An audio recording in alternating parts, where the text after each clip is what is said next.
Hello, this is Pastor Mark from Christ the King. Glad you are joining us today for our course on the Ten Commandments. We're calling it Two Are Good, 10 Are Better.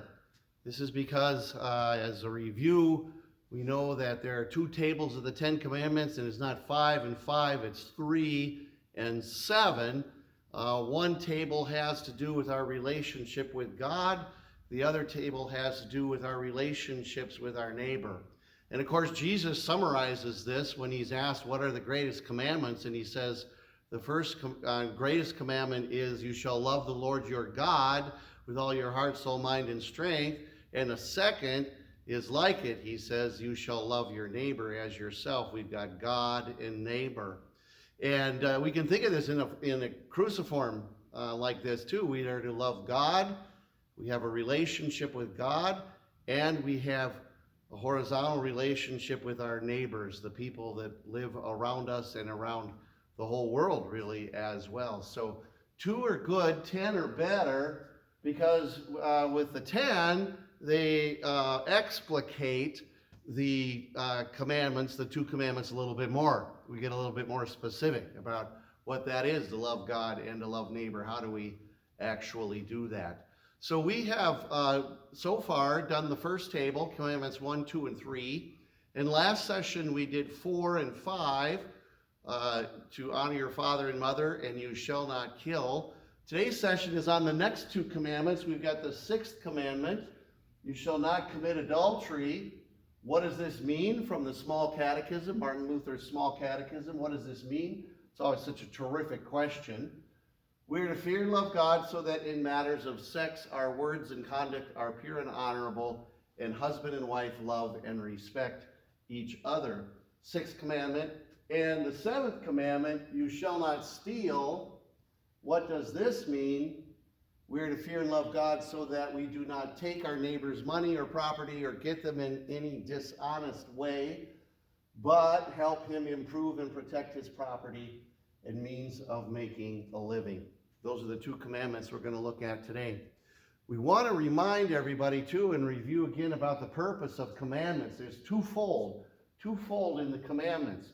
There's, number 1 here, an outward purpose for the commandments, how we are in the world, how we are out and about. This is the external. It's outside of ourselves. It's in the world. And here the commandments serve to protect relationships, to protect people, and it drives us to ethics and how we are in the world, what kind of people we are, how we function with one another and with our God as well. We follow the commandments, on the street. We say, well, that's a good person because they're honest, they're trustworthy, they're truthful, and basically following these commandments. And I think I have mentioned before as well, that we've talked about this as sort of embedded in the creation, these commandments. We kind of know instinctively what is right from what is wrong, and the 10 commandments lay these out. Some other ancient cultures had commandments in their religions too that are very closely mirrored to those of the 10 commandments. So we call this part of the orders of creation. It's natural law. It's embedded in the creation itself, which is to say, it's not unique to Christianity. It ought to be, but all people have a sense of right from wrong, whether they are Christian or not, whether they are religious or not. So ethics is on this level here, and very important, very important. It's why I think I said this maybe in a devotion, but we had my son and his wife and kids for a week last week, and the soon-to-be 3-year-old little girl, Adeline, my granddaughter, and a 14-month-old little guy named Miles. And Adeline is full of the dickens, and it's kind of delightful, but there also needs to be some boundaries around her behavior. She took the big red plastic bat for wiffle ball, and she just walked across the driveway and clunked her little brother on the head with it, just for the fun of it. So we need to get some protection for the little guy and some ethics so that little Adeline knows right from wrong and how to behave. So we teach our children how to be in this world. That's the Ten Commandments outward. But the internal function, and these are both functions, there's an external function of how we behave in the world, but the commandments also have an internal function in which they're going on my inside, in my heart, which are my secret thoughts and desires, which are my motivations, all that stuff I keep inside myself. And here the commandments become ruthless, and they attack me. They go after my heart, so they expose my sin. So why is it that I helped my neighbor, for example, or why is it that I went to church? And the commandment attacks my motivations and say, well, I just want to look good on the outside to other people. It's not really that I want to do that. It's just that it makes me look good. Or I could even say it makes me feel good. I feel good when I help other people. And there's really nothing wrong with this except to say that the commandment is supposed to be about my neighbor and about God, and now I've still made it about me. So this is the ruthless part of the commandments that are always turning against us and exposing us as being sinners, whether we're mature Christians or not.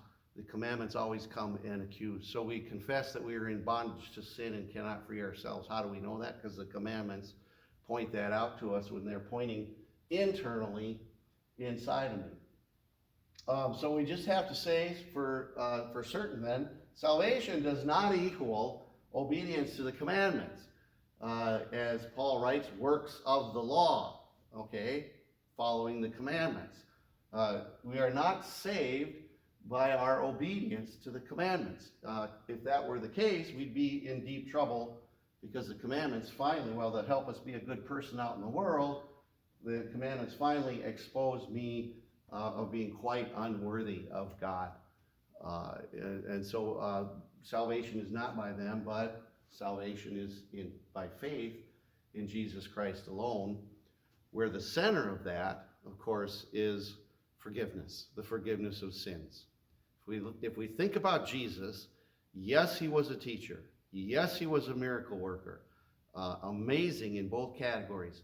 But the single thing that sets him apart from anything else is that he was put to death on a cross. He died and he rose. That's what makes him entirely unique. There were other teachers, there were other miracle workers, but nobody, the Son of God himself, takes the wrath of God upon himself, our sins on that cross, into the tomb, comes out clean. Our faith in him, in the person of Christ, and in the work that he accomplished is the very thing that brings us the gift of salvation. And having that gift, I mean, it kind of comes back around to the commandments again in such a way that now in my new life, in Christ, now that I have been saved, now that I have been set free from the judgment of the law against me, now that I have been forgiven of that and set free, I go out into the world and I go, Lord, what do you want me to do? What do you want me to be like? How do I stay in relationship with you? And how do I help my neighbor? And so we get back to the Ten Commandments at that point as well. So I was going to read just a little bit here from the Sermon on the Mount. This is Matthew 5, 6, and 7, but I'm going to read from chapter 5 where Jesus addresses two commandments, one from last week and one of them from this week, and we can see how this is working, how Jesus himself is the one who drives the law to this point of accusation and exposure of my sin. So Jesus says, it's verse 21, you have heard that it was said to those of ancient times, you shall not kill, you shall not murder. So Jesus is quoting the fifth commandment there. You have heard that it was said to those of ancient times, you shall not murder, and whoever murders shall be liable to judgment. All right, you murder somebody, you've got jail for life or death penalty, whatever it might be. There's consequences of judgment, God's judgment as well. Verse 22, But I say to you, oh, so Jesus is going to say something different here. You've heard that it was said to those of ancient times, you shall not kill.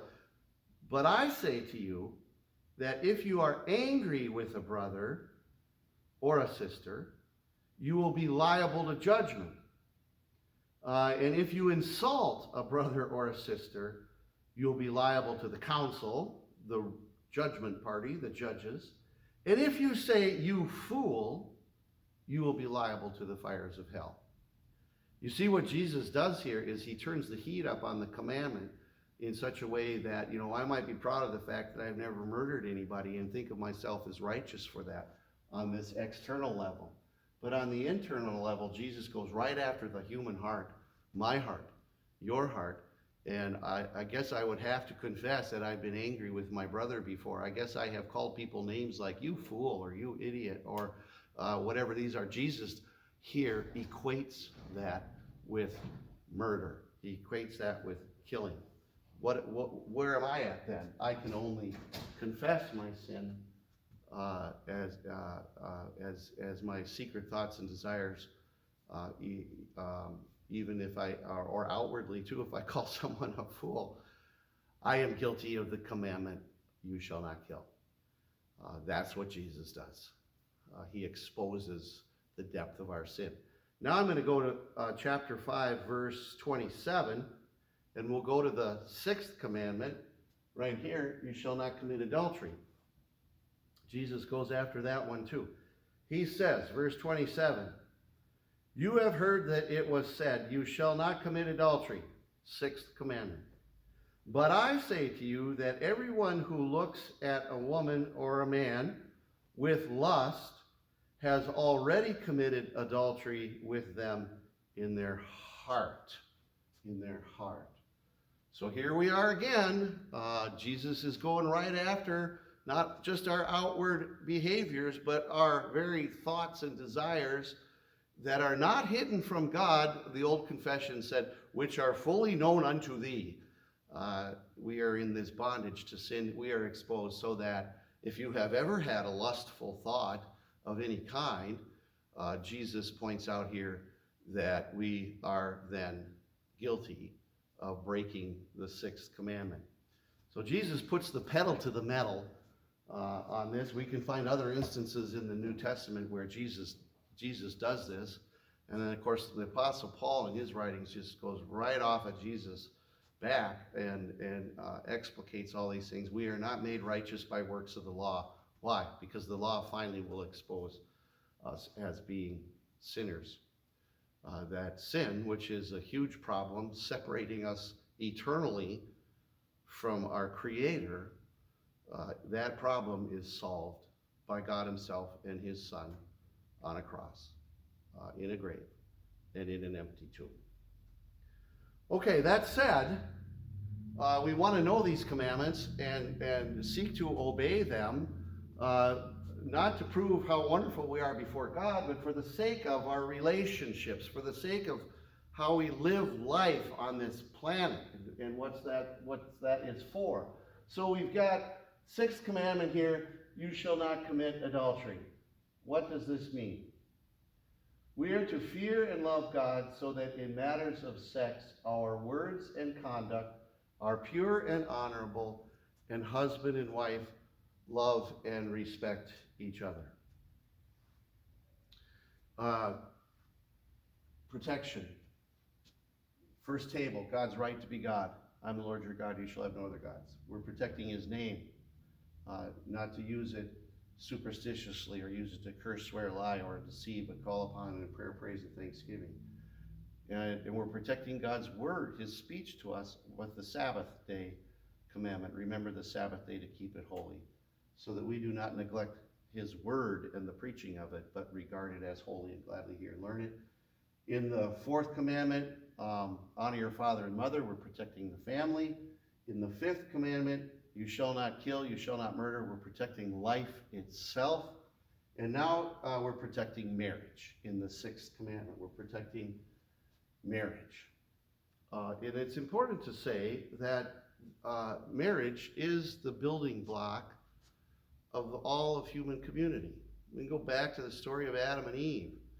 God made Adam, who was alone, and God wanted a partner, a companion for him, made the beasts, and Adam named them all, but there was not yet found a compatible partner and a companion, so then God made Eve. And in that union, we have the first institution on the planet Earth that ever existed, and it's the institution of marriage. And it's between one man and it's between one woman. I mean, if you just look at this biologically, and to look at things biologically is to look at the creation. There's the first article of the Creed, I believe in God the Father Almighty, creator of heaven and earth. It's to look at what we've said before is natural law, the instincts that are in us. If we just look at biology, we have a male and a female. We have one male and we have a female. This is how God set things up to be the building block, the basic foundation of all of human community is in a marriage between a man and a woman. And because God set it up this way, he's very interested in protecting it. Very interested in protecting that and preserving that. So he has provided us with companions and friends. We want to know, be able to say that. All kinds of people that we know. Some of them we know a little bit. Some of them we know a little bit more. Some of them we know quite a lot. And then we have a marriage relationship, which is the highest of those in the pecking order. Is a place where God intends things to be safe, secure, where our deepest thoughts and desires are shared and understood, where there is love, cherishing and honoring that is going on there. That is what God is wanting to protect in that. So, and this is, of course, expressed sexually. And so God reserves that sexual relationship for marriage. This is God's intention for that. That sex is not just to be some recreational thing between people and you're flopping all around, but it is to be reserved for and celebrated in marriage as a gift that God gave to the human community and to human beings, you and me. So God says no to anything that breaks that close bond. He says no to that. No adultery, no sex outside of marriage, no multiple partners, no to anything other than a man and a woman being together. God says no to that in order to say a great big yes to what is most essential and most important, that intimate relationship between a man and a woman in marriage. Now our society, you know, though we always have to remember, I mean, there's embedded in society this sort of sense of right and wrong that is in all of us, but our society, our creation, the whole of creation is fallen. The whole creation is not what God intended it to be. And in this case, our society, the creation, wants to cheapen sex, of course, wants to make it into something either dirty or something casual, one or the other of those. But God says no to that in order to say a bigger yes for that as well. So we're protecting marriage with this commandment. We're to fear and love God so that in matters of sex, our words and conduct, and both of those are important. Our conduct, obviously, but our words, how we talk about sex, how we talk about intimacy, our words, so we're not cheapening the actions of sex, nor the relationships of it either. Our words and conduct are pure and honorable, and husband and wife love and respect each other. God is preserving this building block of marriage. So we want to move now to the seventh commandment, which we are now going to go from protecting marriage to protecting property, right? In the second table, we've got family, life itself, marriage, property. being protected, and you shall not steal. What does this mean? We're to fear and love God so that we do not take our neighbor's money or property or get them in any dishonest way, but help him improve and protect his property and means of a living. So we're back to, well, Luther deviated from this structure in this one, where we're just told what we should be doing. We're back to this structure here where we're told so that we do not, and then we have the word but. After we're told what not to do, it's but, and then we are told here what we are to do. So we're not to take money or property or get them in a dishonest way. But the flip side of this commandment is that not only are we refrain from helping our neighbor keep his money or property, but we're supposed to help him, help her keep them, improve and protect their property and means of making a living. Thought it might be kind of fun to look at a couple of things from the confirmation curriculum that we have.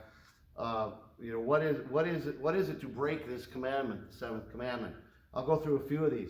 You tell me. Robbing a bank, is that breaking this commandment? Yes, quite clearly. How about tasting a few peanuts from that big bin at the grocery store? If you take those, is that stealing? Well, that's a little nuanced answer, isn't it? If the grocery store has said, taste a few of these so that they'll taste so good you'll buy a bunch of them, then you may taste them. If the grocery store has them out there just for your convenience and you're taking them, then this would be stealing. It hinges upon the neighbor, who here is the grocery store. The owner of the store, the chain, the workers that work there, are we taking something from them without their permission? How about finding and keeping a purse? Well, of course, that's stealing, right? And we have a responsibility to return that to that person. There's probably an ID in there, or if not, where did you find it? Was it in a store? You might take it to the manager. If it was out on the street somewhere, you might take it to the police. It's not yours. Watching a friend take something out of someone's locker, so you're not doing anything, you just saw someone take something out of someone's locker at school, and you don't say anything. Is that stealing? Is that breaking this commandment? The answer would be yes, it would be, because we're not helping improve and protect his property and means of making a living. We're being silent on an occasion when we should be saying something to protect that person who is being stolen from. Filing a false tax statement. Yeah, that's not only breaking the law, it is breaking the commandment. We are to be honest and trustworthy in all matters, including matters of money and taxes. How about letting the playground bully take Johnny's Twinkie because you're afraid of him? You're afraid of the bully, and he's taking Johnny's Twinkie, and you don't do anything about it. Well, again, that silence, that failure to act in defense of little Johnny and his Twinkie is a breaking of the commandment. Finding a brown sack lunch full of $100 bills and keeping it. Yeah, you're going to get in trouble for that, because that's you find a sack full of $100 bills and you're not taking it to the police, you are going to be in trouble. That is somebody's money. Maybe it's drug money or something mischievous about it. You take it to the authorities is the honest thing to do. This one, I won't go through all of them. Maybe this will be the last one. Telling your boss that your coworker stole a stapler, and he did. So you're sitting there in your office and you look over there and your coworker has put a stapler in her bag or in his briefcase or something, and you tell the boss. Is that breaking this commandment? There's a better way to do this, and it's because of this You have to help your neighbor, here the one who committed the crime, who broke the commandment, help him improve and protect his property and means of making a living. Because what's going to happen to that person that you just told on? They're probably going to get fired. And they've lost their means of making a living because of that. Perhaps they should have been fired for that. I mean, the boss probably doesn't have any choice but to do that. Is there a better way? How about this? And you can't remain silent, right? You can't remain silent. We know that's breaking the commandment. So how about this? You go to that person and you say, hey, Bob, I saw you just take that stapler and put it in your briefcase. And I don't want to have to report you. I feel like I have to report you if you don't do something, but I would like you to put that back, if you will, so that I don't have to report you. You take care of that neighbor. You keep the commandment. He puts it back, hopefully. If he says, no, absolutely not, then yeah, you're going to have to go to the boss. But I bet if you saw it and say to him directly that you saw that, and we'll have to report it unless he fixes that situation, I bet you he probably will. Notice that this explanation doesn't prohibit us only from taking money or property, stealing, but also to get them in any dishonest way. So any kind of scheming or fraud, blackmail, extortion, scams, swindles, the legal field has all kinds of specific definitions of this, but they all fit under this commandment: you shall not steal. You shall not steal. And that is about protecting property. So we have these commandments today about marriage, and protecting property. As we would be people who are set free from the consequences of our sin because of the cross of Jesus, we are, in fact, thrust back into the world to live the most ethical lives that we can, the most helpful lives toward others that we can, in the midst of a fallen world. This is not always easy. And at the end of each of those days, we're going to have to be on our knees and confessing our sin and where we fell short. I love Martin Luther's morning prayer and evening prayer. This is in his small catechism, and it doesn't get looked at very much or too often, but they're lovely prayers. The morning prayer is I'm gonna paraphrase them here. The morning prayer is, Lord, help me to be a good and faithful Christian today and to do your will.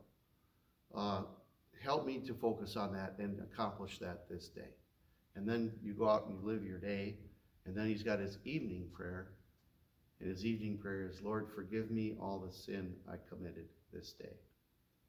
This is what it is to live in a bondage of sin. We struggle to do what is right.